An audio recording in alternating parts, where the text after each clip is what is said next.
So the topic is. All right, everybody, we are live again. Dynasty Mirror search for Uhuru. And I got the brother, you know, we rock just about every Sunday. And I got good news. His Wi-Fi is nice and strong. It's nice and strong, his Wi-Fi in Mombasa, Kenya. All the way from Mombasa, we got the brother, Grandmaster Rahh. And today's topic is the bipolar Negro. Being fed up with America, but not wanting to leave America, not even having any options, no escape routes, but you just hate America. You can't stand it. You know, you just had enough. I can't stand it. But when it's like, okay, what's your exit strategy? Oh, I'm gonna sit here and fight because my bones, the ancestors' bones, the bones of the ancestors, the bones are here. They're all right here, buried here. All the ancestors, the bones are right here. We bled, we built this country. Our blood is here in America. So hell nah, I'm not leaving, but I can't stand it. All right, go ahead, Rahh. How are you doing today? I'm good. How you doing? Not bad. Okay. A lot of times I get people here that they ask me, what is an African exit plan? And for some people who who may be new and don't know who I am, when they hear the message, I can understand, or it could get a wrong impression right from the start. Like some people will say, "Why is this guy talking like that?" And he's in the U.S. Well, I'm not in the U.S. I had left 22 years ago when I saw that for me there was just no hope, because I felt I was an exceptional person and wanted to really progress in life and do a lot of great things, help people, but racism was just not going to let me do it. And you know, I don't know if I'm just sensitive or what, but once it happened to me, once it happened once, it really just didn't have to happen twice. But I became conscious and realized that it was an ongoing thing. It was like a system that was in place, that when you try to do this, certain forces seem to derail you or block you. And well, Rahh, the system is doing what the system is supposed to do. The system is what? Doing what the system is supposed to do. What it was built for. And the system is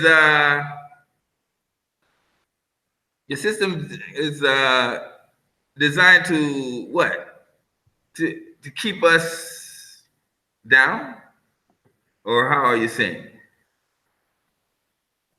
What was the original purpose of America, Rahh? You mean the original purpose of America as far as a country, or where black people are concerned? Well, I mean, it was to have a land that was completely opposite of what the British had been imposing on the settlers that came. It was a beautiful idea at the beginning. Okay, was it ever intended for black people to enjoy the fruits of America? Was that the original intention? Originally, we were equal. We were equal with the whites. Yes, definitely. Oh, okay. We were equal. We were equal. Well, I only go into long history, but we were equal with whites, and we were marrying white women, and we was farming land, and even owning slaves at the beginning.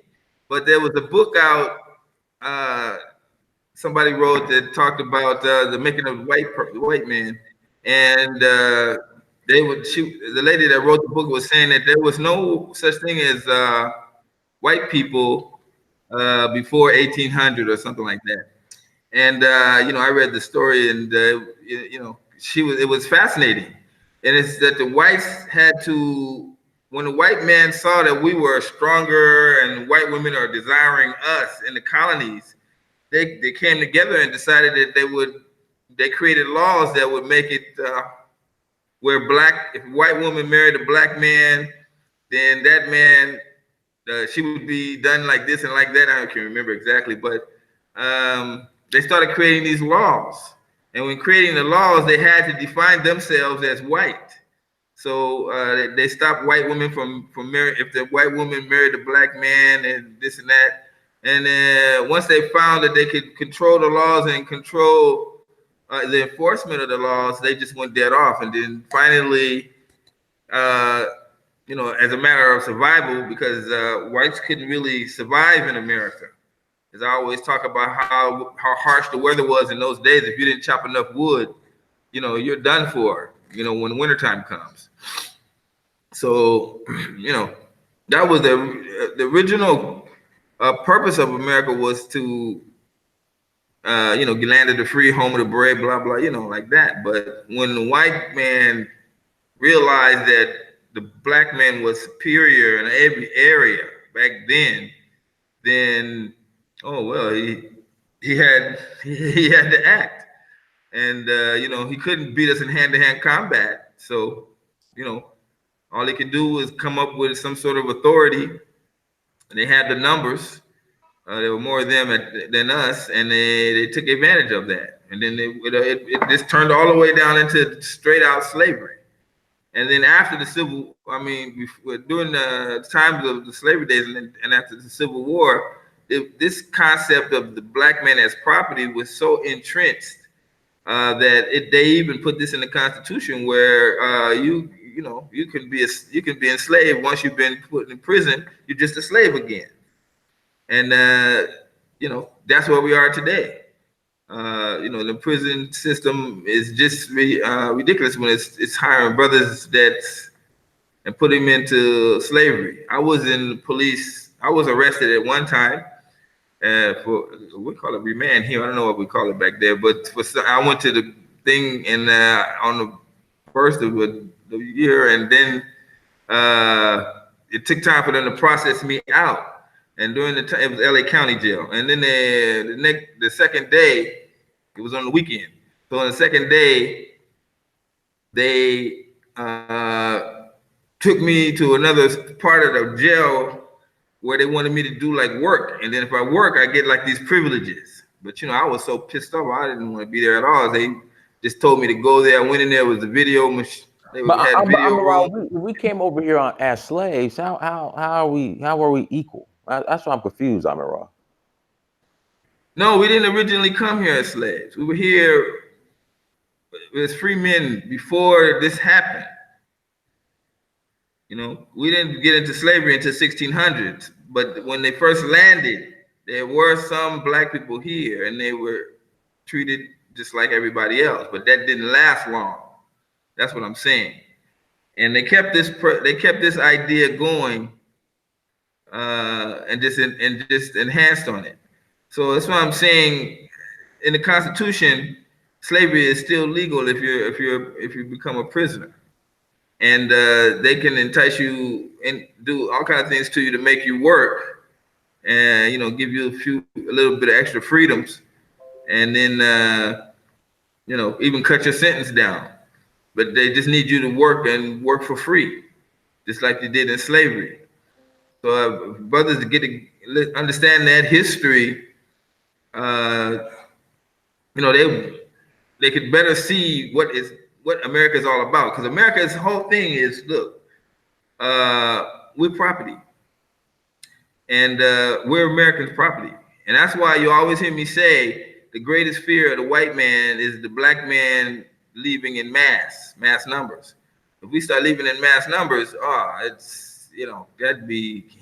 that's worse than, you can riot, you can picket, you can do the Million Man March thing, you can do all that, and he'll just let you. But when you start talking about leaving, you see what's going on. You see, that's a whole thing. It's just like, if you really understand it, you see like a lot of the things that they put on television, the negativity they put on Africa, the hiding of the fact that Africa is growing and prospering, all these lies so that we won't get up and go. The same thing with British and the BBC. The BBC's mission is to keep so much information about the rest of the world is so bad off that the British won't leave the colony and go to those places, you know. But every Ireland has no problem. The Irish, when they get out of go to college, they ready to leave, you know. And this is why these nations can't really prosper, because a lot of the youth just go, and that's a lot of tax money outside the system. Okay. Now, So somebody in the chat room says, if the Black American here we go, if it's bipolar to simply leave the USA for Africa, what do we call the native Africans leaving for the USA? I just said they're opportunists. The native who? African the native coming African where? coming to the USA. I just said they're opportunists. We need, you guys, we need to stop that, everybody, because you're looking at this thing backwards. You're looking at the African coming here. He's coming here for a whole different reason. America is enticing everyone around the world to come to America by the way of the Hollywood movies. People watch those Hollywood movies when they're 15 years old. That thing puts an impression in their mind, and then that's it. They follow that line. I don't want to be in Africa, you know. They start getting around people that talk negative about their country. I was on this group, and I removed myself from this What's Up group. It's all about Africans talking negative about the government. And so I got on there and I told them, it's not the government's responsibility to make jobs for you. That's not the government's position. And they're like, oh, who are you? Why? You know, I was like, we got a real serious problem on one end, and we got a serious problem on the other end, and that's the economics, and that's the business side. The white man looks at us based on economics. If the whole game is economics, it's all about who got the wealth, and that who got the wealth has us in the game losing, because he's hiding the wealth from us. He's taking it from us. And, we're thinking like that there's an opportunity for us to get the wealth. And his whole part of the game is keep the wealth out of Black people's hands. And he's doing a damn good job. Dr. Claude Anderson tell you Blacks in America only own 0.5% of America's wealth. Well, you don't own anything. And if you can be individually rich, but as a people, we go nowhere. So it's a sad situation, because if we only own 0.5% of the wealth as a people, and I'm in America, and then I do something, get a big chunk of money, and a good business or something that grows and expands, and then there's no the higher up I go on the economic ladder, the less Blacks I see. You see, so the less people like me I will see, and the more I will depend on other whites or the upper class people that's got the money, and that's whites. So we're in a bad situation, and the economic part of it is the key. You know, if you talk about leaving America, you can't leave because you're in credit debt, and you're in credit debt because that's what America has trained us to be. So here we are, we talk about leaving, like, man, shoot, I owe Bank of America to 200 loans. I got a student loan. Dr. Boyce Lydell was on TV talking about white people is leaving America because they owe student loans. And this is a fact. America's times, it's a big strain, and if it's a strain on white people, you know what it is to us, and that's why I speak out on it. You know, economically, we got to think economics. We got to think economics, you know. So when you talk about an African plan, some people are going to sit up and they're going to say tax burden. Tax burden. The tax issue. Because when you come to an African country, and let's say you come here and you start working in Africa, or you get a job, or you start a business here, if you still got an American passport, you know, you still got you still got to pay taxes. If you make over $1,000 in the current, in that country's currency, converted into American money, you still got to pay taxes. So, okay, people can skirt around that, but America can also turn on us and say, no, we're following you. People don't realize that the United States 3 years ago went to all of the banks, even the ones in Kenya, even the ones in Africa, and told them, if you got any Americans with bank accounts, we want the information or we're going to sanction you. And a lot of the banks, Barclays included, gave up the information. And then now all Kenyans and all people pull their money out of Barclays in Kenya. Barclays only got like 2 branches, and they used to be the #1 bank. And then, well, thank goodness there's a lot of Kenyan banks there, Equity, KCB, they refused. They're fighting that issue. Guys, but America, hold on one second. Guys, hit that like button. We have 143 people watching, 37 likes. Please hit that like button. Go ahead, Rahh. Okay, I see in the chat line someone saying Ebola. That's a lie. That's propaganda. No such thing. That's nonsense. That's HIV, also nonsense. But anyway, back on the economic part, you can't survive. We can't do anything if we don't start talking about economics. And so there's the key right there. We don't have money. We gotta face that fact. There was a lady that came on talking about 55 and faking rich. And we got that yeah. I haven't watched that yet, but I know what you're talking about. You say we all know this. I was there. I know what it means when you're faking rich. It's not that you must so much fake rich. It's just that you keep your poorness a secret. You know what I'm saying? You don't announce that. Okay, I'm in debt up to $200,000, and when she tells her story, at least it helps a lot of people say, well, okay, I can feel her pain. I can understand where she's coming from, because the same thing happened to me. Mm-hmm. Now, when I was in the U.S., I had good jobs, and I worked for Fortune 500 companies. I was like in the middle income area, and I didn't really have that kind of problem as far as money was concerned. But a lot of people had problems, and they would try to hide it. And more so for me is when I would buy a new car. I owned 9 cars and a motorcycle and a van when I was there. I buy a new car, and then I go to my friend's house, and I say, oh, hey man, let's go to the liquor store, buy this and that. And then they would refuse to drive in my car, to ride in my car. You see? Why? And then because I had moved up past them. So this kind of I say if you move up the economic ladder, the less your people gonna be with you. So we always, in capitalistic system, there's always this jealousy part of the thing that's there, and in America it's really, really, really bad. And even in business, if you're successful in business, you still have problems with other family members. If you're employing people and you don't employ family members, they just shun you. Or like with me, I had a martial arts school for 10 years. And my best friend never visited the school one time. So he was the one who got me into martial arts. So I know how, I know that issue. But as far as making an African plan and then coming to Africa, you start afresh. And you don't have all these hindrances that you have in America. I try to explain to brothers that they come talking about the paperwork thing. People still talking about me and you don't have a passport. You're illegal in the country. And I'm like, I keep trying to explain it to them. It's not like what's going on here is not like what's in America.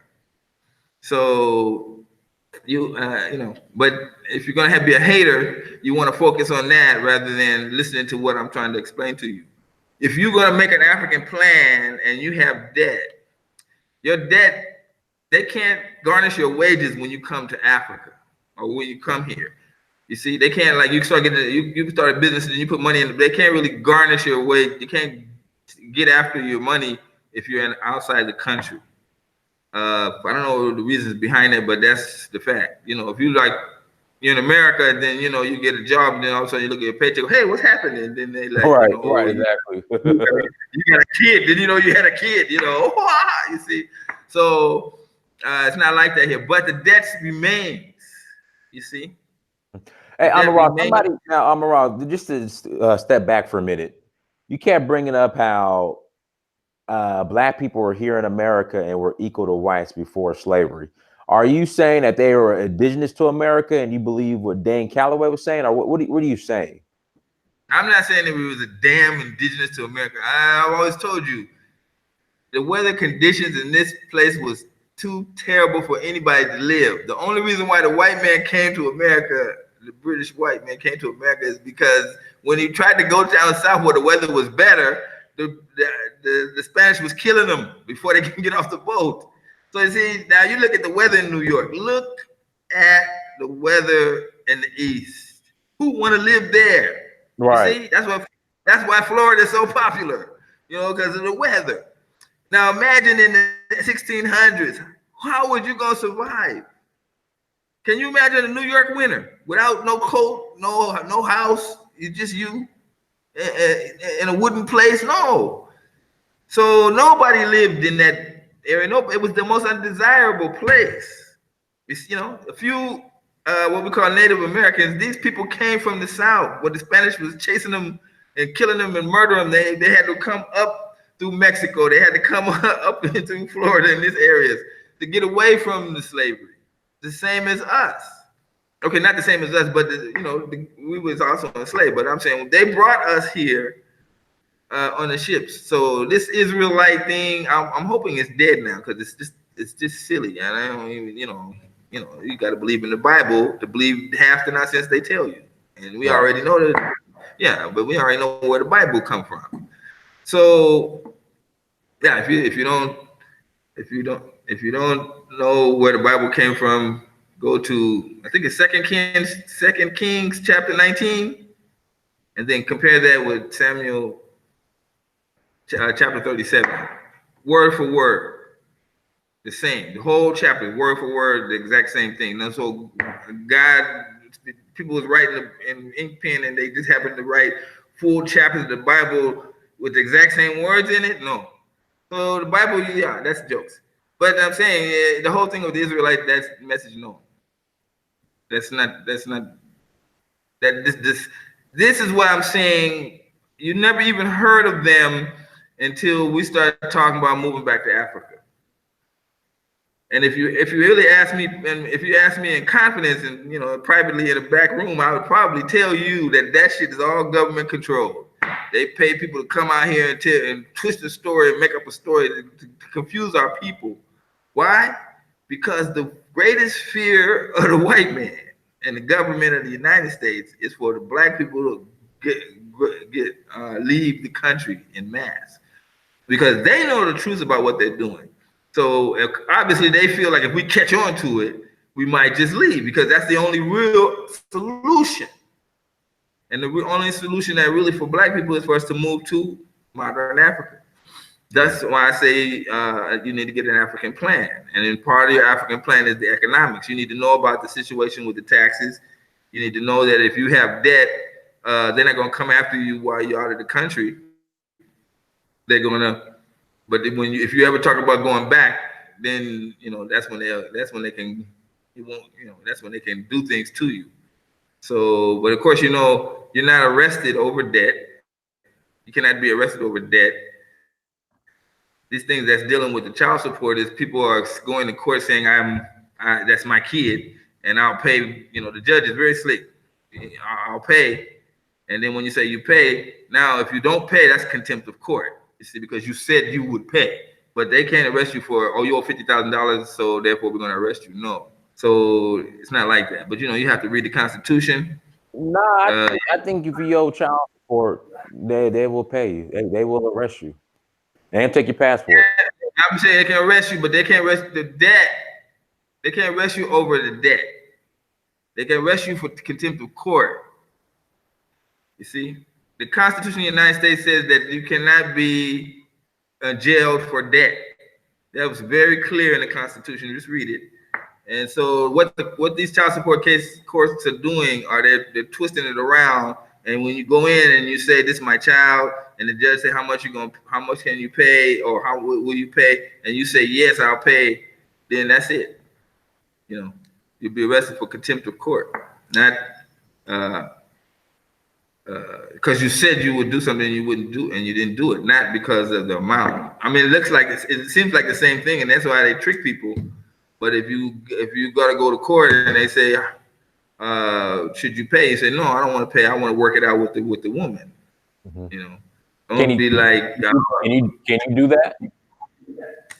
yeah, yeah. You go talk to the what's his name, Phil, for the advice show. If he could tell you.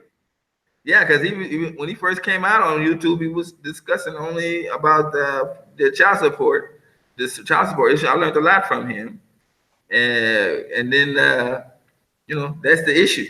You can't just be arrested, you know, because I was here in Kenya and I'm listening to brothers there going through all of these problems with child support, and I was like, my God, you know, you know. So I started investigating, and then it was like, you know, you get the truth. So, but that's it. It's like a lot of money. And there's another lady came out. I'm thinking her name is Michelle somebody or other. She came out and talked about how corrupt the child welfare system is. It's terrible. It's horrible. Yeah. So you know they just get you and you know hang you out to dry.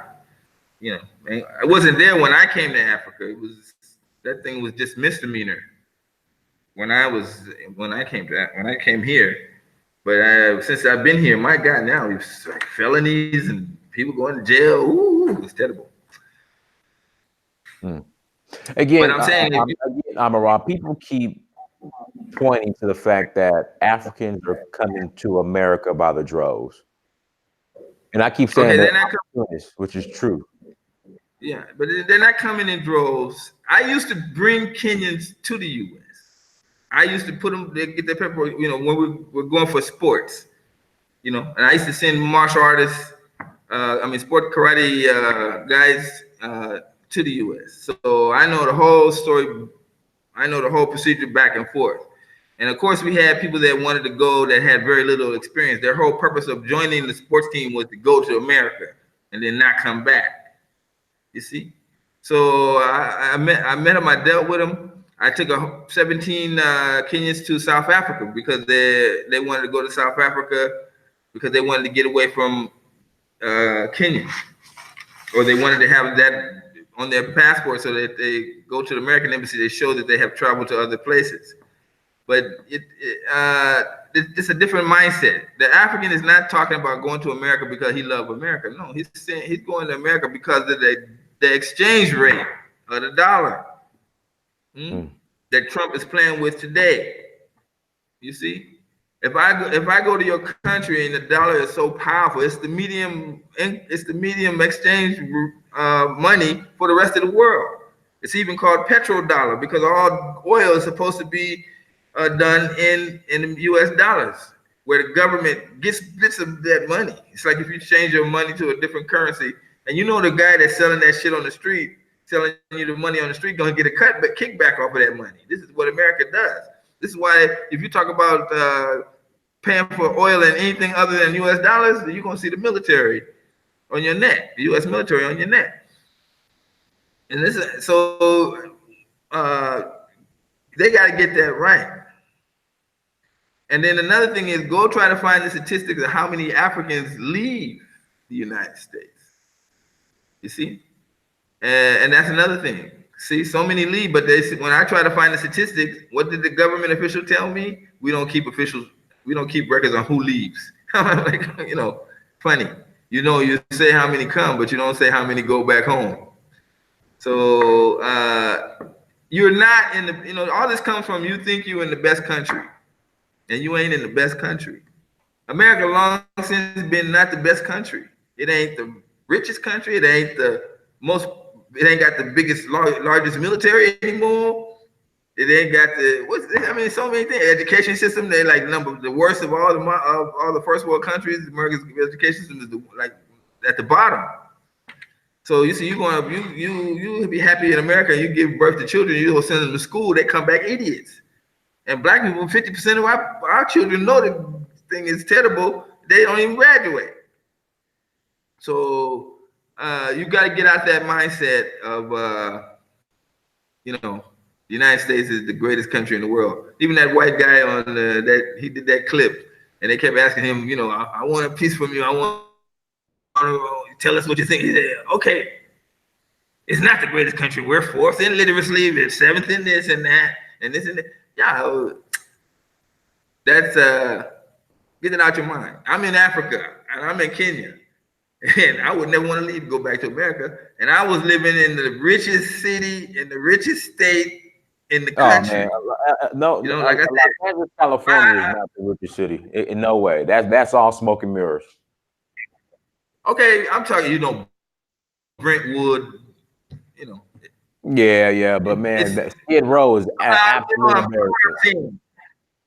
Yeah, okay, whatever city is richer than Los Angeles, as far as culture wise, as far as wealth, as far as the movies, as far as entertainment, LA is the richest when it comes to all of those things that there. I mean, if you go to LA, if you go to any other city, it's like, you know, you're taking a step down, you know. So that's what I'm saying, you know. Even back in the because I'm coming up in the 70s, 80s. Rahh, for people who say they're going to stay in America and fight because their ancestors built this country, what are your thoughts on that? Akeem the Great says him and his ancestors are going to stay and fight. I don't know how that fight looks like. What do you think that fight looks like, Rahh? It looks like a losing battle, you know, before anything. For every one gun that black people have, whites have 9 guns, and they outnumber us like, I don't know what, 15-1. And whites have already seen that would be the option that you would take. Remember now, whites know that that we got the raw deal. So to get themselves secure, they teach their children to shoot at an early age. I think it was, what's that, Killer Mike? Killer Mike was on TV the other day talking about, do you know how to grow your own food? Do you know how to hunt? Do you know how to do this? You know, Killer Mike was putting them straight, and they was all quiet, you know, because people was talking that same thing, talking about we gonna fight. We're gonna stand for. What are you staying and fighting for? Let's just break it down. What are you staying and fighting for? You only own 0.5%. What does this fight? People keep saying I'm gonna stay and fight. What does this fight look like? Why you gotta be somewhere talking about raising a family in a country that you gotta fight in? What the? It makes no sense. Why you want to stay in a country you gotta fight when you can just get on a plane and leave? It's jokes. That's just people that right now at this particular point in time. That's just people just regurgitating propaganda nonsense. You fighting who? What white boy you gonna shoot? It ain't nobody. What? You know, you should take care that there's not one black guy that would get in his mindset and grab a gun and start shooting white people. And if he go around shooting white people in their neighborhood, you think whites just gonna stop at him? They're not. They're gonna come into the black community and start killing everybody. You know what I'm saying? So even though we don't have no more black community, but no blacks would be safe. So you should be praying that nobody takes that stuff seriously about fighting, shooting and fighting. You see, I'm in a country, a beautiful country. It's not a violent country. The people don't like violence. They don't like horror movies. They don't like war movies. You don't see that here. You understand what I'm saying? So the people are peaceful, and they like peaceful things. They like, comedies. But they don't like all that aggression. You know, you go into the toy store, and 90% of the toys is army guns and bullets and shooting and killing. This is what America has trained us from birth.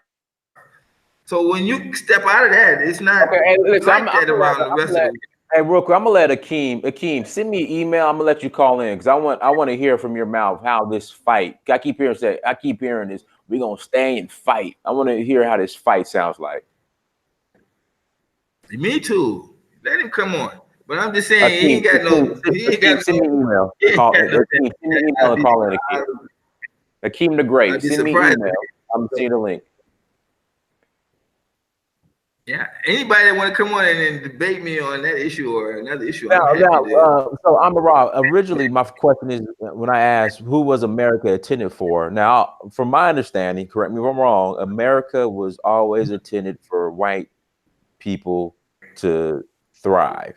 It was built for, and it was built for the benefit of white people. Is that right or wrong? Oh no, I disagree. When the whites came here, like when they came at Plymouth Rock, they couldn't survive by themselves.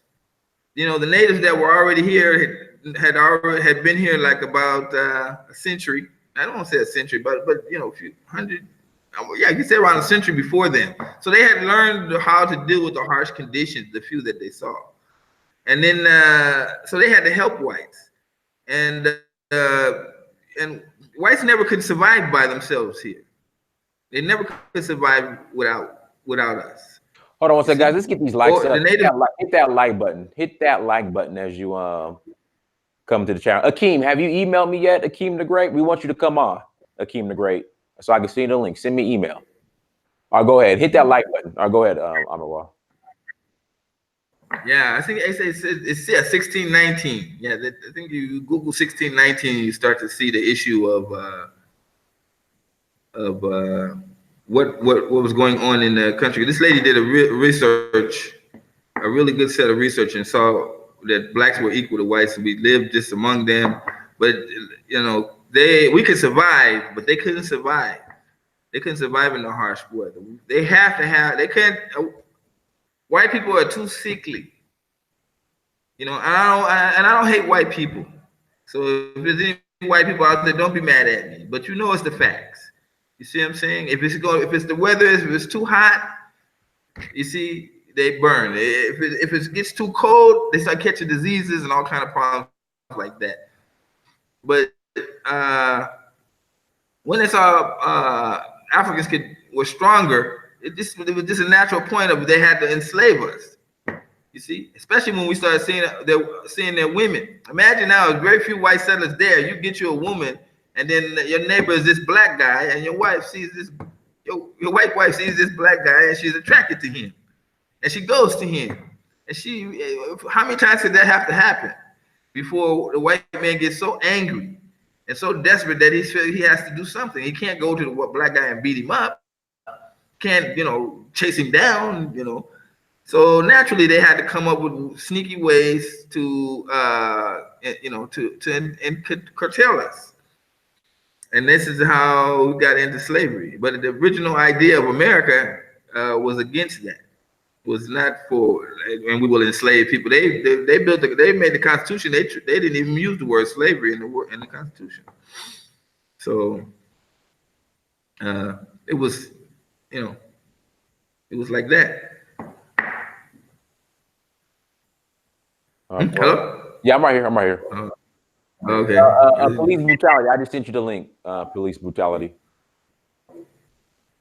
But I'm still waiting on Akeem. Akeem, I'm about to. Akeem, listen, hold on one second. Akeem, either you email me or I'm kicking you out the chat. Okay? Either you come on, Akeem, send me an email and I will send you the link to come on. You have 3 minutes to email me or I'm kicking you out the chat and I'm blocking you. All right, go ahead. Shout out to Octavian Smith. All right, go ahead, Amarwa. Yeah, I see someone ask me, how did they control the world? How do white people control the world if they were so sickly? They control the world through trickery and lies. That's what they use. And violence. This is where a lot of our information, it's not so much violence, but it's like consistent violence. One of the things, like with whites, especially Jews, is that when they come consistently. They don't stop. They have to keep on going till they reach their objective. And we don't understand that. So you see, they'll come for you and they'll keep on coming for you. And we're not like that. But whites were able to take over because they used lies and trickery. They told you America would come to America, you get free land and free labor, and we was the free labor. You see? When they come there, when we was on the, people was talking about the Africans enslaved their own people. This is a big lie. How can an African in the 1500s, 1600s know what's going on in America? He can't know. So when the whites come with their ships, depending on wherever they land and whatever they say, they lie to them and say, okay, this ship is going to take you for a real ride around, we'll be right back, So you let your people come on and we go for a tour. And blacks being the way, Africans being the way they are, they just get on it and do it. Get on the ship, and then the next thing you know, the ship don't come back. Akeem, I've put my email in the chat 25 times. It said, email me so I can send you a link. You're slow, Akeem. You're slow. You're getting booted out. I don't have time for these special ed Negroes. I'm gonna stay here and fight. I'm gonna fight. Okay, come on, Akeem. Email me. I didn't email you 5 times. I put my email in the chat room 5 times. Akeem, you see, that's why you don't stand a chance, Akeem, because you're slow. You were slow. Yeah. Hello, Dinus. Go ahead. You're slow. Hello, Dinus. It's Victor. How you doing? Good. Oh, yeah. I'm the guy that talked during the week. We talked about the police brutality issues we're having in America. And I'll keep saying this, that if African Americans in the US want to fight, it's not going to end well. They just have to get their passports and have to move. Like, I was talking to a sister yesterday, and she was like, "Man, she's tired of America. Like, she wants to leave to Senegal." I'm like, "Get your passport, move." You know, there's no point in staying in a place that doesn't accept you. Yeah, and hello. Yeah, I'm here. This is my first time on a 3-way chat, by the way, on Dinah's show. So I'm exactly. Yeah, now, hold on. That's my point. Like I've said 15 times. If you want to come on, I'll put my email in the chat room, which I did. And he still he still doesn't know how to send me an email. He's slow. But he's talking about he's gonna stay here and fight. No, he's slow. Egmont Diners, what you have to do is try and let him see. You have to show him all the process. Like, look at the email. I put my email. See the link. He can't follow that simple direction, but he think he has. He's gonna sit here and he's gonna fight. Me and my family gonna fight. You don't know how to send an email. You can't fight a system that's against you all the time. You can't. It's ludicrous. Yeah. I was saying we got 115 other people here that stick on that one guy. But I'm saying I was a policeman, and I was not wrong. I was racism out of being a policeman, and I worked for LAPD for a few months. But I'm saying I also, my major in college was criminal justice, and so I know a lot about how policemen are, what goes on in the police department and everything. But today, policemen is turning into like this military type of person, and they're having military tactics inside police stations, and they start training their people for these military tactics against a war of that's not really existing.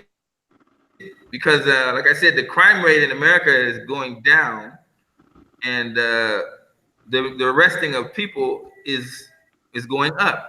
And like I said in the last show, this means only one thing: if you're arresting, if the crime rate is going down and we're imprisoning more people, prison rate goes up. It only means one thing: is that the police are arresting innocent people. And what you're finding is that any little incident can get you arrested, and then you go to court and they tell you plea bargain. Even though I know you didn't do it, okay, fine. But if you go to court, if you go to trial, it's going to charge, you'll get 15 years. And then, but if you plead guilty to a lesser charge, you can only get 6 months or a year. And so guys will end up doing that. And I know people who've done this, even though they were really into it. I know a guy, he got mad and he burned his own car in his driveway, and they arrested him, telling him, "But we're going to arrest you for arson, and you're going to go to jail for 15 years." You can plead guilty with playing with matches and only get 6 months. You see, I see that's a problem, because Yeah, and see that's the problem because even in Nigeria now you have this special anti-robbery squad doing what the American police are doing. They're just looking for people to arrest and to to rope in because I have a lot of videos on that showing how this special anti-robbery squad Mhm. are like attacking both our men and women on the street, especially in Lagos. And it's like this is something we used to have police brutality back home, but the special anti-robbery squad has become something even worse than the police because they're a separate division.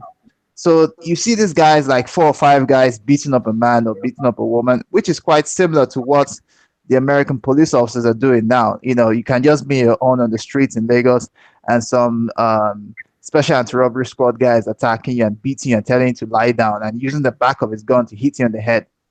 You know, yeah, Yeah, I don't know. I'm in Kenya, and I don't see that type of thing happening. In fact, the police are you rarely even see the police here in Kenya. But I know and understand Lagos is the most populous area in Africa, yeah, 30 so I can million people or understand. more.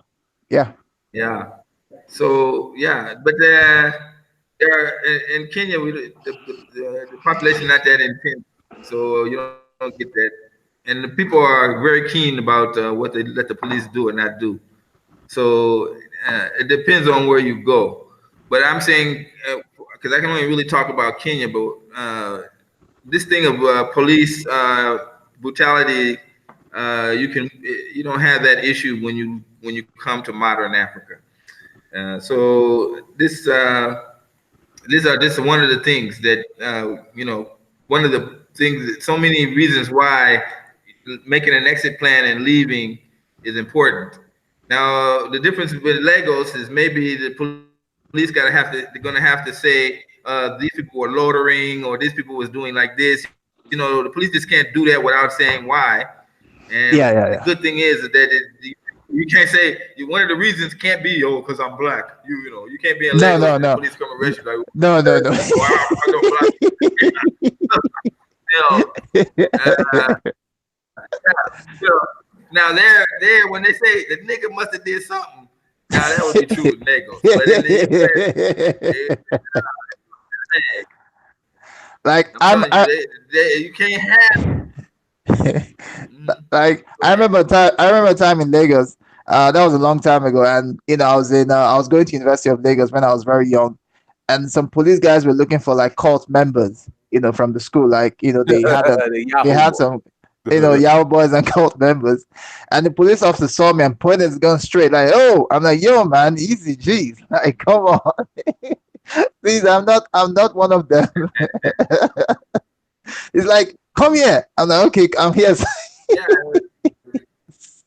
But you see, the police pointed his gun, but let me ask you, they didn't shoot me like 50 times.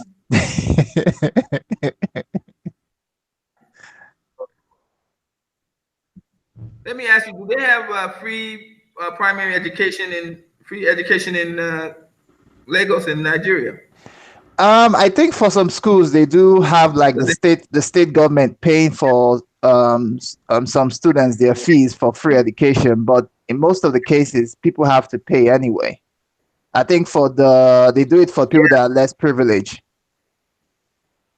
Yeah, you see, in Kenya, they have now free primary education, and this really cuts down on these people going around gangs and stuff like that. Also, the government has this program where if you get a D minus or lower grade, you qualify for a uh, skills job Oh, where that's they good. take you to yeah, and this is one of the ways that why you don't see that large amount of crime. And then of course now 80% or more people don't really may not realize this about Kenya. 80% of the students when they get to go to high school they go to boarding school. So this Okay. is why you don't have a problem with teen pregnancy. You don't have a problem with gangs, and your Sure, children sure, really sure. learn. Yeah, you really learn because they in a closed environment. They're just being educated. Yeah. So I didn't like it at first, coming from the U.S., but now I have my son here. I'm training him, and I really appreciate the discipline and what they, the product that the school gave me. At the end of the day, I would recommend boarding school definitely because Yeah, the children is 100% safe. Yeah, you don't have to. So many ways you save money. You don't have to buy that food, all the clothing, all the things like that.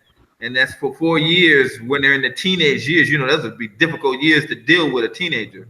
sure, But sure, sure. Kenyans don't have to because the kid is in boarding school. Yeah, I wanted to say about the shoplifting incident that happened. The kid that was, in About America. in Arizona where the cops pointed the guns and said they were fucking Yeah, kill him. Yeah, that shit was yeah. wild. But the thing that in Nigeria, I remember a time I was when I was really small as a child. I remember shoplifting from a store, like a pharmacy store, which my mom and dad they knew the people working there. And they didn't have to call the police or whatever back in Lagos because that was in the early 90s. I took like a very small toy. The toy was like, those kind of small toys that are very, very cheap to buy and everything. But when I'm listening to that story of what happened in America where the child took like a 99-cent It toy, was a $1 toy. a $1 toy, and the police comes out charging, like saying all kinds of swear words at the family, pointing the gun. I'm like, this is stupid. Like, this is crazy. Yeah. I'm sitting here in the chat room. They're saying we don't need to leave the U.S.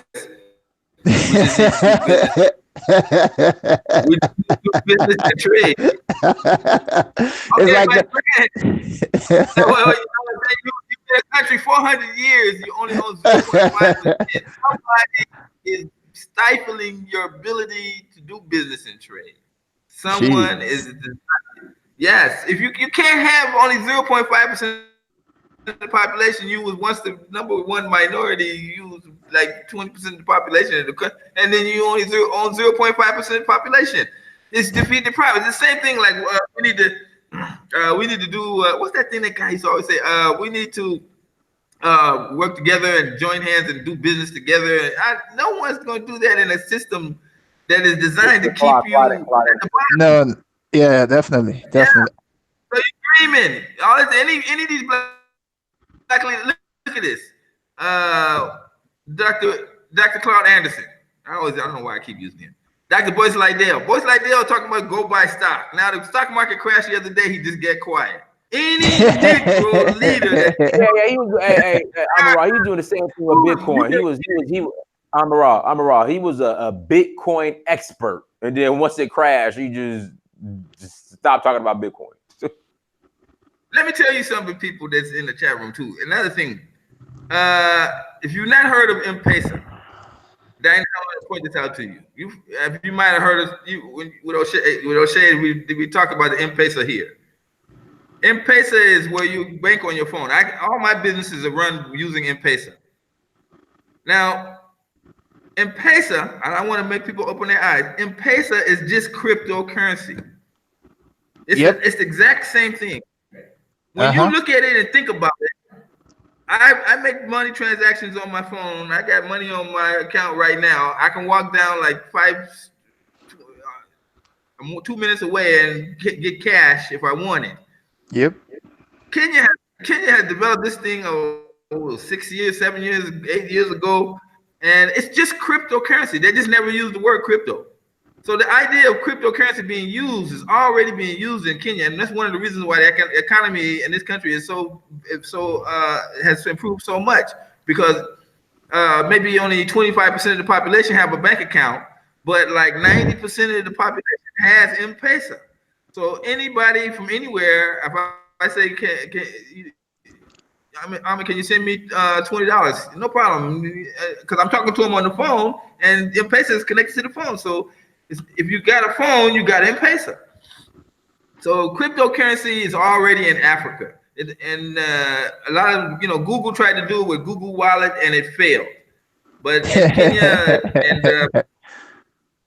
and Uganda, Tanzania, the thing is really spreading. And now, M-Pesa is not crypto. You're transferring money. Think about it. Just think about it for a moment. It's the transaction of money without the coin. But no, you just transfer. Like if I go, Because I've done M-Pesa before. I load my, account, whatever, with cash. And I just transfer it to someone via the telephone number. Yeah, exactly. You can go to anybody's phone. Now, tell Yeah. me what's the difference between that. Tell me what the difference between that and cryptocurrency. That's exactly right. But I mean, well, Cash App, you can do that. I mean, there's Wave. I mean, there's a ton of money sending apps you could do that. There's No, coin. I'm saying There's Coinbase. There's blockchain. Different tons of. There's PayPal. There are many types. okay. No, okay. Now let me. Okay, I understand what you're saying. I can go to a restaurant Hold on, and on the wall. Said on the chat, if it doesn't have, if M-Pesa is not based on blockchain, it is not crypto. And I know it's not based on blockchain. No, it's based on money without the money, without the coin. That's what I'm saying. It's crypto without the coin. So I can go to a restaurant, and on the wall of the restaurant they have a pay number, and I can take my phone, dial in that pay number, and pay for the meal through my phone. So the whole thing about crypto, the main thing about cryptocurrency is that it's money transaction without the bank. And this is what M-Pesa is. Yeah, because I'm seeing it here that M-Pesa is a branchless banking service. Okay, that's good. Wow. But we don't see it until I'm just pointing it out to you, because if people are going to go to crypto because they don't want to deal with banks, and that's what M-Pesa is all about. Yeah, because 90% of the population got access to money, but they don't have a bank account. Wow, this is good. This is very nice. I never knew the Kenyans had something like this. Hasn't even come to Nigeria yet. Damn. Yeah, they're trying it, but it's not.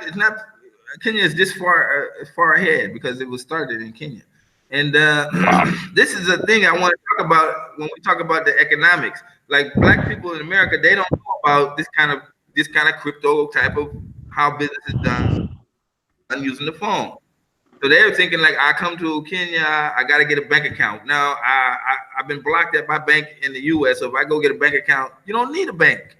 You can just get M-Pesa and you be bank free, and you can still transfer all your money the same way to do businesses using M-Pesa or Airtel. There's 3 of them in Kenya, but M-Pesa by far like 90% of the people. I mean, Kenya today is like, you don't have M-Pesa. What's wrong with you? I mean, that's the mentality today. How can you? But can I have an M-Pesa? Can I have an M-Pesa outside Kenya? Like maybe can I have it can I have it online or something like that? Well, what's happening now, because M-Pesa is such a powerful tool, especially doing business.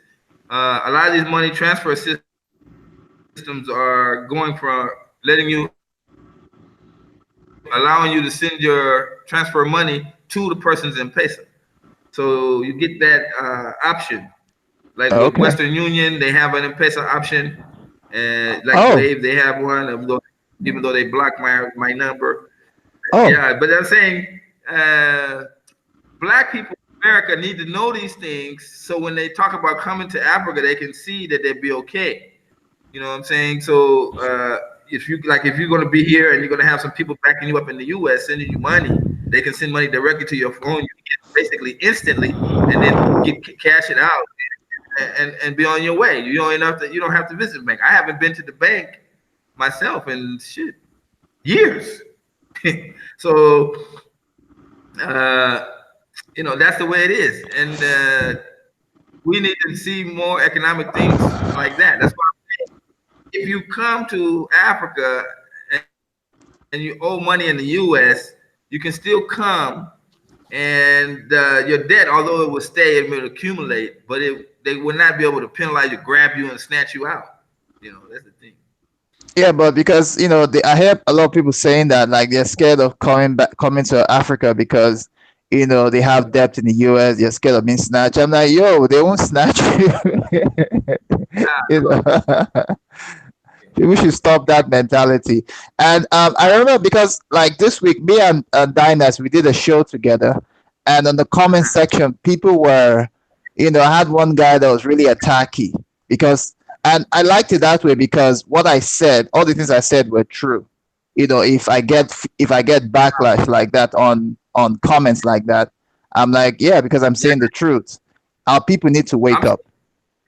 I'm seeing here somebody saying Kenya is also developing the software being used for corporate America. Okay. Also, the Kenyans beat out the Harvard law graduate. They had a contest in Sweden, and Kenyans took first place. They beat out Harvard law school people in that contest. So it's showing that the educational system in Kenya is really top quality. Now I'm saying Kenya. I don't want people to say, why is they only talking about Kenya? This is going on all over Africa. I'm just in Kenya. That's why I'm saying using Kenya as a model, because I like to talk about things I know about, not things I don't know about. But Yeah. this is the point. We got to start thinking about economics. And I'm also developing a software program. I've already developed it. Now, this is important. I'm developing a software program, and I have taken on a partner from the U.S. He's been in Kenya for 4 months, and we're working together on this project. Our aim is to show that two brothers from the U.S. can come and build up a large company together in Kenya. And so far, we're doing a really good job. We're developing a sales teams now for the product, and the time for talk is really much over. We have to start doing some action. And I put it out there that anybody that wants to come in and join in on the business, I have this business and I'm opening it up for brothers from the U.S. so they can come in, get involved in it, and they can see for themselves what business is like in Kenya. And then also like I said, get involved in running the business and see what things are about. Now, this brother, he's been here with me for a short time, and he's already on his way to Nairobi. He's got a meeting tomorrow with an employment company, and we're gonna get some deals from that. And Yeah, this is what it takes. It just takes action. Yeah, I want to make a comment because people are saying that why are Africans pouring into America? Look, we're coming to America because of the economic exchange. Thank you, It's thank not you. it, it's not Yeah, it's not it, yeah. it's not about having the what the American dream, because the American dream is more like an American nightmare. Is the economic Yeah, exchange, and it's called about the fiat currency, where $1 is equal to maybe 500 naira in Nigeria. So if I'm making more money in dollars, if I convert it to naira, because that is what the banking system in this world has done, they have make the dollar the measure of currency in the world. That's why it's called the yeah, petrodollar. People should understand this. Like, I can't be explaining this every time to people. yeah. They It's think because of the they thinking exchange. like Negroes in America were thinking like, oh, these Africans, they want to come to Disneyland. They want to come to Disneyland. Ain't nobody think, when the last time you go see no African kid? I took my African girlfriend to Magic Mountain, and she didn't get on none of the rides. So you thinking like, no, you know, that Oh, and people are Africans saying come here for one thing, make money, take their house no. back home. No, I think there's this too much hatred for Africa that I don't understand it, because it's like I meet like I'm in Canada here, I'm in Calgary, Canada, and I always Uh-huh. and the plan about me is that, like, my dad told me, look, you're going, you need to go out of that, Africa continent, and meet other people that look like you from other continents, whether in the Americas or in the West Indies. Try and meet people and try and get to know them. Okay, and that's why for me, I'm always open to meet different people, because that's the joy of life. But people should stop having this European mindset about certain things. Why Africans are coming to America? It's because of the money exchange. People are saying, "Oh, I can't go to the African hairdressers because they can't do like the sisters." I'm like, you can try one or two, and they may give you the best Yeah, hairstyles. Like, what the hell? Come on! I can decide to go to an African American barber shop and get the best Bobby Brown haircut because I like Bobby Brown haircut anyway. That's why I call it. But people should try and be open minded. That's just the problem. yeah. Real quick, hey, real quick, Around somebody in the chat room saying, Miss Ruby 11, it is called illegal immigration. They are coming by the thousands and asking for their welfare. How naive can our people be to go to a third world nation with no net? I don't know what the hell she's talking about. Somebody said they No, want to. yeah. okay, Let me explain that. Let me Kenya explain is that. well, okay. Before you say, Kenya is not a third world country; it's a middle income country. No, but the thing is that look, I want to explain to that woman. We are not coming to America to take over the welfare system. I have been to three countries apart from Nigeria. I've been to Ghana. I've lived in Ghana when I was 12, when I was very young. I lived in the UK when I was in my mid 20s. I worked, paid taxes and everything, even though the tax is all fraud anyway. I'm now living in Canada, working, paying tax. I haven't, the only benefit I collect is even from the tax return, which is even so little anyway, because it's like what the hell. So for Miss Ruby, we're not collecting your welfare, okay? We're even coming to add to the economy because a lot of our people, in short, a lot of people in the West don't want to work. They just want to stay home. They want to sit on their bum and just collect benefits. I wasn't trained as a child to collect benefit. I was trained as a child from my childhood days till now to work, to do business, to make money from money. That's why I'm into investment. I come from a family where we're all business person. Like, the Igbo tribe like doing business. So my mom does business, my dad does business, my two younger brothers does business. I do business. Okay, it's like we make money from money. It's like a money making machine mentality, and this is what our people need to have in their head. Many African Americans are looking for 401k in America in Africa. You won't get it. You need to start a business. Someone was saying yesterday in one of the chats with Mr. Diners that can I come to Africa and get a good pension and a 401k? I'm like, seriously? You won't get it. You need to start a business. You need to start something. Look at Mr. Diners. He has a shopping on that where he sells African stuff. He's making money from that, and he sells his books online too.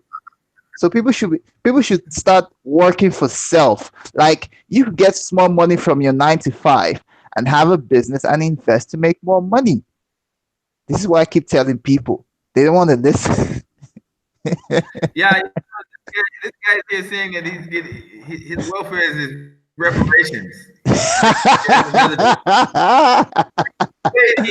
For a long time, if you think America's gonna give you money after this, and I was telling them the same thing that I told ADOS, fine, I understand your fight, but you see Cracker ain't gonna give you shit.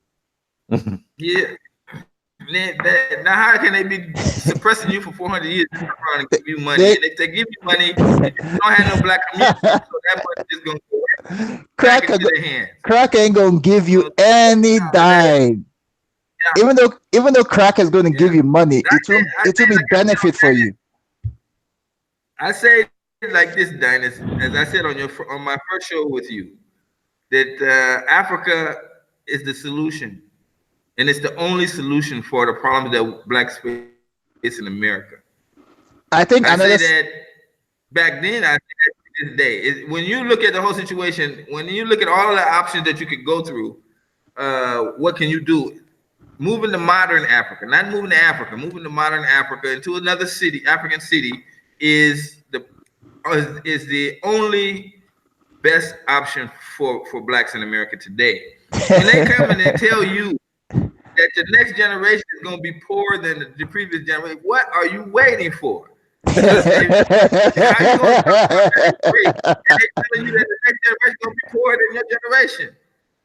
So yeah, how another be great. You don't even have community. I come to America. Where am I go? Where are the black people? There's some over there. There's some over there. Some over there. Some over there. You don't have no set. Even I mean, if we all of that. No, all of that in America. We need to have one city that's like the place, please, But yeah, no, there's no place because there is a process to destroy any concentration of blacks like Detroit, like Chicago, like LA. They all got it together and somebody in a secret room somewhere said, "Oh, there are too many blacks in Chicago. Let's do that. Let's go take all the jobs out of Detroit, send them to China, and then pretend like it's not us that's doing it. And then LA, let's gentrify LA, make the prices go so far up, those niggas will go back to the South where they belong. And then when you get to the South, you got all kinds of special problems going on there. Gentrification is just coming into to Atlanta. So yeah. I want to. the situation is not something that we should need to talk about anymore. We need to be talking about the economic viability of blacks surviving in modern Africa. And I'm here to tell you that it's very possible for you to come here and start a new life, and you appreciate it because there's nothing worth anything in life if you don't have peace of mind. I want You have all your problems in the U.S. and a lot of those problems are targeted towards the problem America itself dealing with racism and discrimination. yeah, I want to Go say ahead. to for those in the ADOS, mindset. This is what I'll tell you, people. Fine, I understand the fact of the ADOS, the cutting of the check and everything, but this is one thing that'll have to happen to people that are still holding on to America. People holding on to America. Something very catastrophic must happen to them for them to lose I mean, lose from that mindset. it's already happened. It's already happened. It's happened. No, but no, I don't know. no, But go ahead. no, I understand, but something very drastic must happen to them. Something that has to destroy the whole mindset of holding on to this American dream to make them get that passport quickly, save enough money, and think of the next available flight and which African country they can come. Because Africa is 54 nations. Is short. Is the biggest continent in the world. It can fit India, China, and America and Canada in comfortably. Can So I people, okay. because I'm seeing in the chat room here, I know I'm in this only paying $60 a month in an apartment. I know it's $60 a month. I'll pay for a house with a big front yard that's a private place for me and my kids to play. 7 streams of income, yes, that's right. But I'm borrowing money. I don't owe a bank a dime. Let me start you right there. Because I just had a conversation. I don't have credit card debt. I have school fees to pay this month. I was supposed to pay them at the meeting yesterday, but I didn't pay them. But once I pay the school fees, all my bills are taken care of. See, I don't have no loans. You know what I'm saying? I pay my employee. Oh, I owe my employees, but that's 2 weeks away from now. But I don't have that. You understand what I'm saying to you? But again, I'm 60 years old. My money situation, I have put it together like this, and it has served me well for the 20 years I've been in Africa. So when you come out, I mean, it's not rich. You're looking from a capitalistic mindset. I got a beautiful family, beautiful children. All of them are healthy. I got an 18-year-old son who says, "Dad, I'm gonna stick with you, and I want you to train me, and I don't want to go to college because the college costs too much money." And I'm like, "Damn right." So my son comes here, and did you do this? Yes, sir. No, sir. And I got a wonderful life. So when people say, "Are you rich?" Yes. A month. My family is growing, and the place that we're living in at the moment is small, but I can move anywhere, anytime. You get what I'm saying? I can we can discuss moving to Nairobi or staying in Mombasa or moving to a 2-bedroom, moving to a 5-bedroom. I have all that choice. I have that freedom. Get me? That's the freedom. That's the peace of mind. So when you talk about, do I'm gonna have millions of dollars? No. Do I have a car? No, I don't have a car. That's not immediate. This is like most Kenyans don't have cars. So I'm blessed. And I don't want people to start thinking like when I'm telling you to come to Africa, I'm starving here and you're gonna come and you're gonna starve. I'm I want to say this. Someone said something. I'm doing well. After this sales meeting, No, we're gonna have a sales meeting. We're gonna have a sales meeting in Nairobi on the 8th, and we're gonna hire 9 to 10 salespeople to start pushing the service I'm talking about. And from Sorry. there, the income will increase and increase. You cannot run a business without a sales team. And for the last 6 years, I have developed this software. It works. Now we're at the point where we need to develop a sales strategy. I tried sales. I put a sales team together before, and I tried to be slick and give them just commission. But the Africans, the Kenyans was like, no, they don't want this commission. They want bonuses and salaries. And so now I had to break down and say, okay, I'm gonna have to give a bigger portion of the pie to the sales team because no business can survive without a sales team. You understand what I'm saying? So, that was my mistake, but I was free to do it in this country. Nobody stopped me, nobody got in my way. Yeah, what I'm saying? I don't have people coming. All the people that come to stifle me in Kenya is from the US. Yeah. All the people that hate me and want to talk shit about me, that's all you brothers from the US. Yeah, I want to make this negative towards things like that. I want to make it. I don't know one African to come here and go back to your country or try to undermine my business, try to take it from me. No, that would be another brother. You see, you guys gotta get that out your mind. Yeah, when Dr. Claude Anderson said, "I just love black people," I wonder what he really means. Yeah, I want to make. In my case, I've seen too much negativity. The time for that kind of nonsense is over. You don't investigate me. That's what I'm saying to you. Investigate me all you want. You'll see that I'm proper. My Facebook page don't have no blocks on it. So whoever don't know me, you need to know me. Type in the headline trying to tell people like I'm and Rod don't do this and that. The only reason why you know that my rent is $60 a month is because I told you on the show. I have very open. Okay, go ahead. Yeah, a guy called Jero on the chat is saying that please do not listen to that guy in Canada. He came to Canada because he couldn't make it to the USA, but he needs that Canadian passport because it is powerful than the Nigerian passport. Well, a passport is a passport. Okay. As a Nigerian, I'm entitled to have dual citizenship, like 2 passports. Okay. So in as much as I can have the Canadian passport, I can also have the Nigerian passport. 2, if I wanted to come to the US, I would have come to the US. I was in England. I love traveling. Like my dad is an ex-military officer, so he has traveled around. So I have the ability to travel because travel is good. Okay. I choose Canada over US because I was in England. I would have come to the US, but I said, let me go to Canada because Canada is like none of our family members have been to Canada, like 3-4 generations.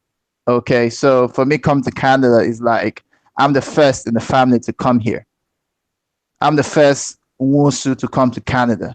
Okay, so it's not a matter if I could make it to the US. I would have come to the US. I just choose Canada. Traveling to me is nothing to me. It's because I've been traveling since I was 10. I'm 34 now. So people should stop. Some people should come out from this mindset. Like you have a lot of people on the chat here that haven't traveled outside their states or their immediate neighborhood. Yeah, so people should learn. Like I told people, like, look, try and be like diners that have traveled to 14 African nations. The guy didn't just, he just stood up and said, okay, he's going to do this. He started by going to Tanzania. I started by going to Ghana as a child with my dad. We traveled a whole day from Nigeria to Ghana. We passed through Togo, Benin Republic, and I was 12. And my dad and I, he was a military officer. He was traveling for a military operation in Ghana for like 2 years. We traveled by road. It was an inter-country road trip. People should try and have that experience. Nobody should hold anybody bound. Like, oh, I'm scared of flying, or I'm scared of traveling to Africa or traveling somewhere because you're in America. America propaganda has kept you so bad in the system that you can't even think for yourselves anymore. People should break out from that mentality. Traveling is good. Traveling is education. For brothers here on the chat room attacking Mr. Amon-Ra about his whatever, you're being very petty. It's annoying. You can't be attacking us. Oh, we are Yeah, here. We love to travel. yeah, we give them. I think that we give them too much. We give them too much attention, and part of the reason why they do say those negative things is so that they can draw the attention to themselves and feel like they're trying to control the chat line by having us talk about them. So we shouldn't give them. Don't give them too much time. What we need to be doing is discussing about the realities, the things that's happening in Africa, the great increase in the economy.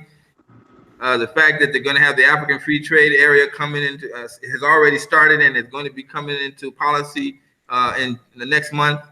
We need to enlighten those people that are really having an interest, rather than to keep on going back and forth with people who are never going to change.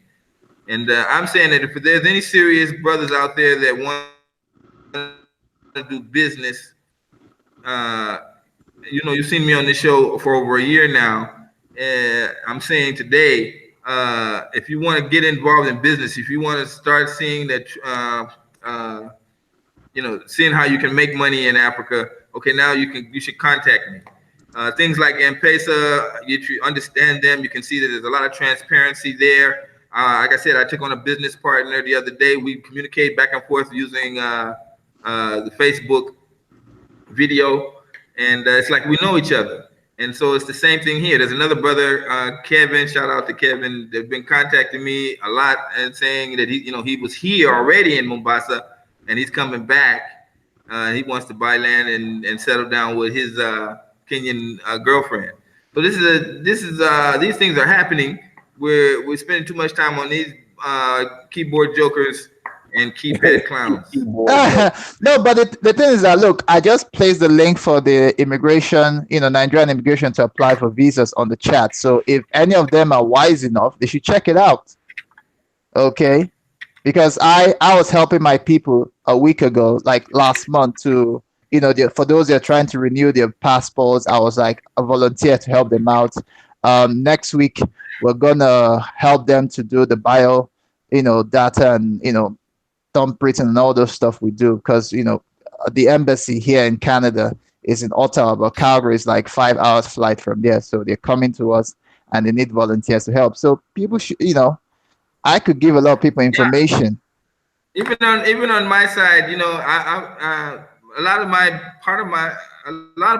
big part of my CC Gate program is software related. And there's a lot of brothers that might be out there in the U.S. that have great skills in coding and things like that. They should send me their CV, and we work something out. You know what I'm saying? We're doing this now. This is what's happening. But we come on here and we start trying to talk about the same thing we talked about a year ago. Africa is a good place to come. We're beyond that point. The United States is bad. We already know that. But right now, it's about economics. And that's what we have to get involved in. Now, the difference between Dr. Claude Anderson and Dr. Omar Johnson, they're investing in you staying in the United States. Dr. Claude Anderson is saying, we can buy politicians, we can do all these things, but that's all stays in the United States. Minister Farrakhan and the Honorable Minister Farrakhan has never had one day that he decided he was going to go take the nation to look into Africa as an option, and he has said so himself on TV, and he said it with such pride. I've never said anything about moving to Africa. And now you have to think about the leaders. One second. Louis Farrakhan said he wants a nation here in America. He doesn't. Yeah, my point is that the minister, the Honorable Minister Farrakhan, because I don't want people to start twisting it and say I'm talking bad about Farrakhan. He has never said anything. Now, the headquarters for the Nation of Islam is in Chicago, and at the same time, Chicago is where more brothers are being killed in Chicago than in Iraq. He can create a million-man march, but he can't do something for the problem in Chicago.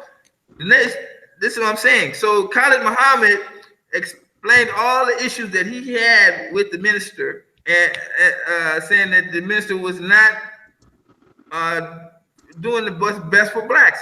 Because more and more, it's becoming more and more clear that the only solution for all of the troubles that we're having in America is for us to move to modern Africa. Now, we're not going to move there in mass. I understand that. No, all black people are not going to go jump in the boat and go fly. And nobody's expecting that to happen. But those brothers that are in the proper situation, like these brothers that are 65 or approaching retirement, they're on Social Security, they can live twice as good in modern Africa and Kenya than they could in the United States. Go, instead of being put in some old folks, nasty ass old folks home, your money can be transferred and would increase. So let's say you got like $800 a month in the United States, and that's your Social Security. That $800 would be automatically come out to be $3,000 if you moved to Kenya and you did the comparison rate. You live that much better because cost of living in Kenya is low, very low compared to what's there in the United States. You know, so and I have friends that here they live off their pension. You know, they live far better than I do, and they just getting a check every month. You get what I'm saying? So it's, you know, I behoove you to, if you're a military veteran and you let's say on disability, got a disability check and Social Security card, Social Security money, why are you staying in the United States? For what? You're already a traveler. If you're in the military, you already know what it's like in different lands. Why you stay there? You know what I'm saying? Remember your ancestors that was coming to America after being fighting in the war and then being lynched in their uniform. Being lynched in their uniform. America ain't gonna change. I posted a story where Black Americans returning home from World War II were treated worse than Nazi prisoners of war here in America. Than the Germans, yeah. Oh yeah, that definitely. But you see, a lot of times we think we gonna be better. You see, we think like that's them over there, that's them in those days, us today. No, it's not. It's the same, and it's worse. And with the onslaught of technology, they can watch us and know exactly every move we make and pick us out in the crowds. They can look at our credit rating and see how much money we're making, bank statements, and see how much money we're making, and say, "Oh, this nigga is making double money that he did 2 years ago. What's he doing? Oh, he done got this slick business on the side, and he banking the money. Oh, well, let's go find out about him. Let's send a patrol car. And you think you've been stopped because you for some silly traffic stop, and they got a flag under your name saying this nigga gotta go. And the next thing you know, people are getting paid a lot of money under the table to sabotage a decent brother. And I see this is happening, and we don't want to believe it's there. But yeah, from the chat. There's another one quick. Let me get one guy because I want to chat today. Rob, please stop acting so scared. Okay, brother, I'm a black belt, a 5th degree black belt, and I fought in over 400 tournaments. I ain't hardly scared of no one. And that's probably what would be my downfall in the U.S. So scared me? No, ain't nobody that I fear. So I can, and I understand because a lot of people can get up here and be afraid to talk because they fear that somebody might attack them. But I know what it's like, and I know how to handle it. It's not. That's not a problem. Yeah, for people in the chat room that are just yapping and saying all kinds of stuff, please, you can't be attacking us here. Like, we're just telling you guys a piece of what we know, okay? Because from the chat room, people are just making all kinds of comments. This one, that one. We're bashing African Americans. Come on now. You know, it's like, why am I in Canada? I'm in Canada because I'm here to know what's like. I like to experience stuff. I don't like to see things from afar. Okay. I'm not Canadian, I'm Nigerian, please. I'm not I'm Nigerian here in Canada. Okay. I'm a migrant. I love to travel. It's something that it's not just me, but My family is a traveling family. Okay, we love to travel. We don't like to sit in one place and assume about everybody like many people do, which is nonsense. People should try and wake up and try and because funny enough, the people in the panel, people that have traveled a lot, Diners, Amin Ra, myself, I've been traveling since I was a child. Okay, so some certain things people just talk. My dad was in the military for 28 years. That means that's 28 years of traveling. So there's some certain things, people talk around my dad saying traveling is this, and my dad just shakes his head, you know. And fine, okay, I'm not a northern Nigerian Canadian. I'm a Nigerian living in Canada. Seriously, like people should try and get a break.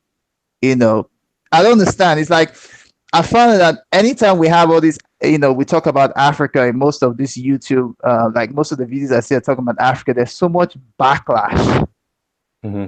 I don't get it. Like it's something It's like when I was in the panel with brothers and they were asking me that, they were asking me because I was the only African in the panel that what has African done for African Americans? Like what am I doing in the panel? I'm like, what the hell is wrong with some people? These guys need to wake up. You know, this this ADS is already dying before it is rising up. Like what the hell? Yeah. The thing is that that's a joke.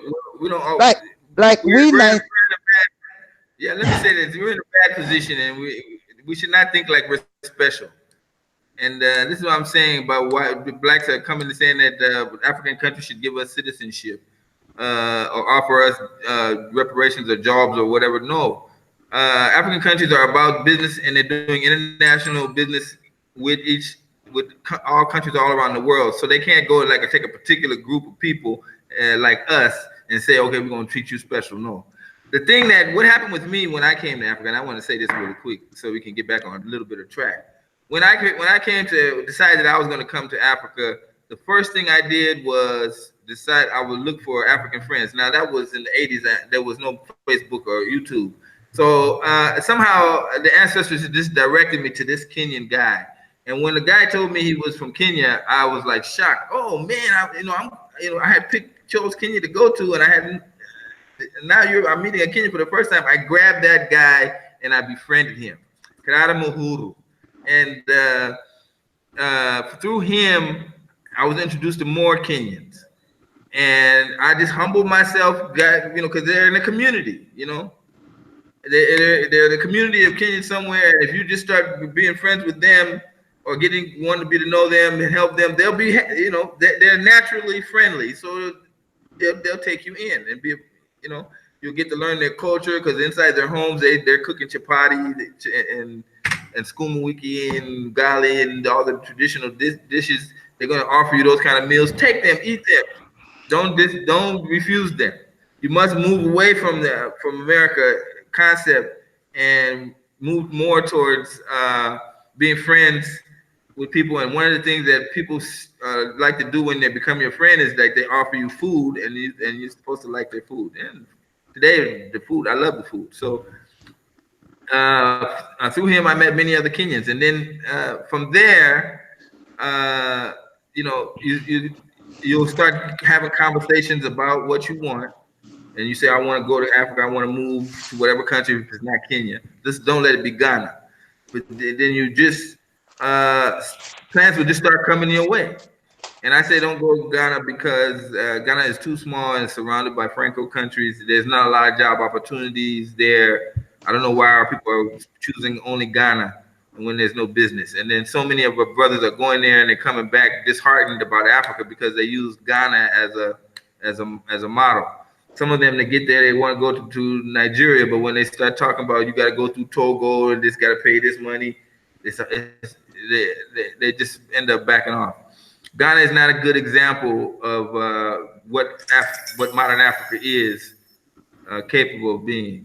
That's why I say. How am I not a good example, Amara? How am I not a good example? I said Ghana, didn't say Dynas. Oh, you said Ghana. Okay. I'm sorry. Go ahead. No, I think if you've been to Kenya, and you've been to Ghana, I think, and you can see the difference. And I'm saying it not that I like because I'm trying to push Kenya. I'm just saying I don't like to see brothers coming into Africa to a place where they don't get many opportunities. And they study after study. People have done this thing and did businesses, and they found that there's very little opportunity, business opportunities that you can rise in and then make enough money to support a decent family and decently educate your kids in Ghana. But in Kenya, because of the things that have been happening lately, the president has a degree in economics, President Uhuru. He was a degree from the U.S., by the way. The country is really moving forward and prospering. And there's a lot of opportunities, a lot of expansion. I mean, the government gave every primary school, like 70% of the primary schools, tablets for all the first and second graders, and we're using those tablets through all classes here. We're giving out the exams on tablet. This is something that I've made a business from. So there's a lot of opportunities that we can take advantage of because of the growth. The Kenyan economy is doubled every 25 years. So if you can imagine that type of growth, you know that if you start a business over time, it's definitely got to expand because the population is expanding. Go ahead. Yeah, I just want to say this for about our people. What we'll do after you make your statement, we'll go ahead and close out. Oh, okay. Yeah, like people saying that, I'm in Canada. I'm telling our people in here to try and go to Africa. Look, I keep having the African experience. I've had the African experience, although I'm in Canada now because I need to move out to see different things and meet different people. Traveling is education. I keep saying this. Okay.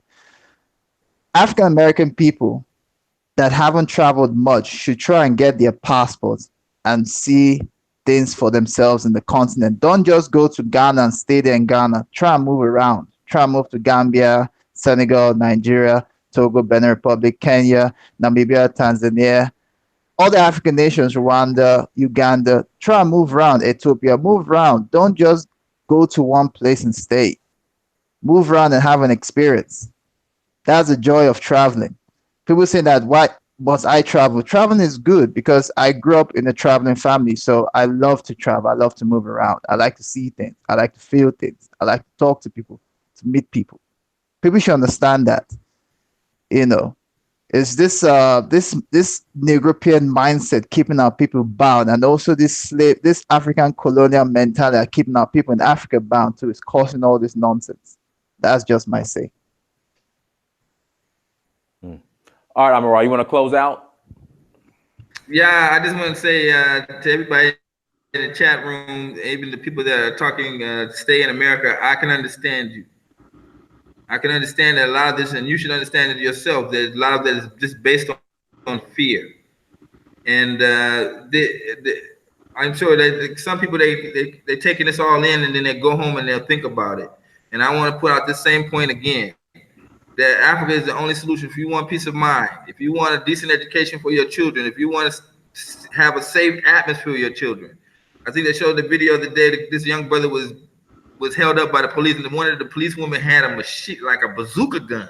You know what I'm saying? They're militarizing they're militarizing our police, and a lot of and what people like me, I'm 60 years old. People like me, it's really kind of difficult for me to really look and see, like, the young people today, they're just used to it. I mean, they don't know any other time when life wasn't like that.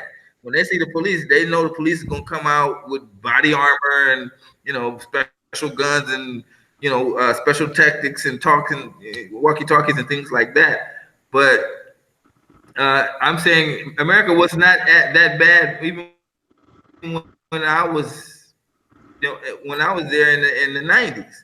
So don't be scared. All you have to do is just take one step at a time. The first step is get African friends. Don't even get your passport first. There's so many Africans in America.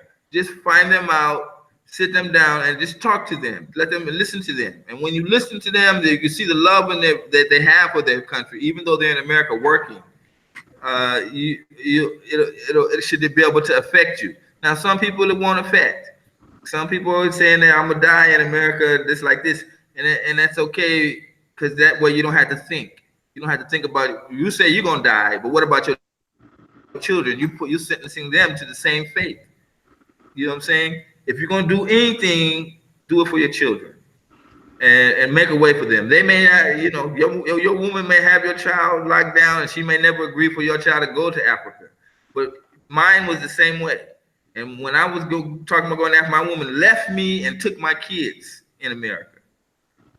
But today I'm communicating with my children, and my kids they're grown now, but they're saying they want to come because I have made it possible for them, and we have family here now. So don't think just about yourself. Think about the people that are around you, and that's where I'll leave it for today. Dennis, thanks for letting me be on the show. No problem. Go ahead, Police Brutality. Go ahead and close out. Yeah, I just want to say this, that our people, like, I've been going through the chat stuff, and a lot of backlash as usual. But our people should understand one thing, that if you're gonna, like, for police issues in America, if you want to end it, you just have to move away from it, because you can't be in a system where you're raising your hands up and saying, please don't shoot, that kind of stuff, or we shall overcome. That's bullshit anyway. Just leave the place and go to a place where you're accepted. Okay. Cool. All right, everyone. Thank you for joining. Make sure you go to Search for Uhuru on Instagram, Snapchat, Twitter, and Facebook. Thank you once again, guys. Really appreciate the discussion. Like, share, and subscribe. Until next time, family. Dynasty Mirror, Search for Uhuru. Peace.